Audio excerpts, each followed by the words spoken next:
ഇന്ന് ഞാനിവിടെ Alappuzha south district ഓഫീസിൻ്റെ ഉദ്ഘാടനത്തിനാണ് വന്നത്. ഇത് ശരിക്കും പറയുകയാണെങ്കിൽ ഒരു ആഘോഷ ദിനമായിരുന്നു. പക്ഷേ ഇന്നലെ നമ്മൾ ജമ്മു കശ്മീരിൽ 26 നിരപരാധി സാധാരണക്കാർ അവിടെ സഞ്ചരിക്കാൻ പോയ സാധാരണക്കാരന് ഭീകരവാദികൾ അവർ കൊന്നു. ആ ന്യൂസ് എല്ലാവർക്കും അറിയാം. അതുകൊണ്ട് ഇന്നൊരു ദുഃഖമായ ദിവസമാണ്. പക്ഷെ ഞങ്ങളുടെ ഇന്നലെ രാത്രി മുതൽ ഇന്ന് വരെ ഞങ്ങൾ ട്രാക്ക് ചെയ്യുന്നത് രാമചന്ദ്രൻജീൻ്റെ കുടുംബം അദ്ദേഹത്തിൻ്റെ ബോഡിയും സേഫായിട്ട് എങ്ങനെയാണ് വേഗം കൊണ്ടുവരാൻ അതിൻ്റെ ഫെസിലിറ്റീസും അതിൻ്റെ പ്രിപ്പറേഷനാണ് ഞങ്ങൾ ഫോക്കസ് ചെയ്തത്.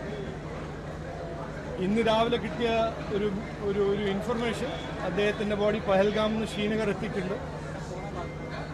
ശ്രീനഗറിൽ നിന്ന് ഡൽഹി ഒരു 11:30-12 മണിക്ക് എത്തും. അത് കഴിഞ്ഞിട്ട് ഇന്ന് ഡൽഹിയിൽ നിന്ന് കുടുംബവും അദ്ദേഹത്തിൻ്റെ ബോഡിയും കൊച്ചി ഒരു 7:30 മണിക്ക് എത്തും. അവിടുന്ന് ഒരു 4 മണിൻ്റെ ഫ്ലൈറ്റിലാണ് ടേക്ക് ഓഫ് ആവുന്നത് എന്നാണ് ഇപ്പോൾ കിട്ടിയ ഇൻഫർമേഷൻ.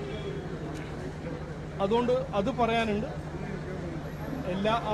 എല്ലാ കുടുംബങ്ങൾക്കും ഒരു ഡീപ്പസ്റ്റ് കണ്ടോലൻസസ്. BJP കേരളത്തിൻ്റെ ഒരു ഡീപ്പസ്റ്റ് കണ്ടോലൻസസ്. ഞങ്ങൾക്കൊരു ഇനി വരുന്ന ദിവസത്തിൽ എന്ത് നടക്കും അത് നരേന്ദ്രമോദിജിയും അമിത്ഷാജി ഇന്നലെ പറഞ്ഞു. ഇത് ചെയ്ത് ആരാണെങ്കിലും, പാകിസ്ഥാനിൻ്റെ ആരാണെങ്കിലും ഇന്ത്യ അതിനൊരു ഫിറ്റിംഗ് റിപ്ലൈ കൊടുക്കുമെന്ന് നമ്മുടെ പ്രധാനമന്ത്രിയും നമ്മുടെ ഹോം മിനിസ്റ്റർ പറഞ്ഞിട്ടുണ്ട്. അതുകൊണ്ട് അതിനെ കുറിച്ച് ഞാൻ ഇന്നൊന്നും പറയാൻ പോകുന്നില്ല. പക്ഷേ എല്ലാവർക്കും അറിയണം, ഇന്നലെ ഈ 26-27 പേരെ കൊല്ലുമ്പോൾ ഈ ഭീകരവാദികൾ ചോദിച്ചൊരു പ്രശ്നം, നിങ്ങളുടെ മതം എന്താണെന്ന് ചോദിച്ചു. അത് നമുക്ക് മനസ്സിൽ വെക്കണം. ഞാനിന്ന് ഒരു രാഷ്ട്രീയത്തിനല്ല പറഞ്ഞത്, ഇതൊരു ക്ലിയർ ആൻഡ് പ്രസന്റ് ഡേഞ്ചറാണ്.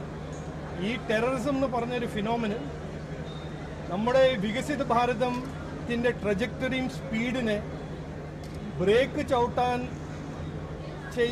ആഗ്രഹിക്കുന്ന 1-2 രാജ്യങ്ങളുണ്ട് നമ്മുടെ നാടിൻ്റെ അടുത്ത്, ഇന്ത്യൻ്റെ അടുത്ത്. അത് ഞാൻ പേര് പറയുന്നില്ല. ഇതിനെല്ലാം ഒരു മറുപടി കൊടുക്കും എന്ന് എനിക്ക് ഒരു 100% വിശ്വാസമുണ്ട്. പക്ഷേ ഇന്ന് നമ്മുടെ മനസ്സിലും നമ്മളുടെ ചിന്തയിലും എൻ രാമചന്ദ്രൻജിയും അവരുടെ കുടുംബവും അവർക്ക് പറയാനുള്ള ഡീപ്പസ്റ്റ് കണ്ടോളൻസസ് ആണ്.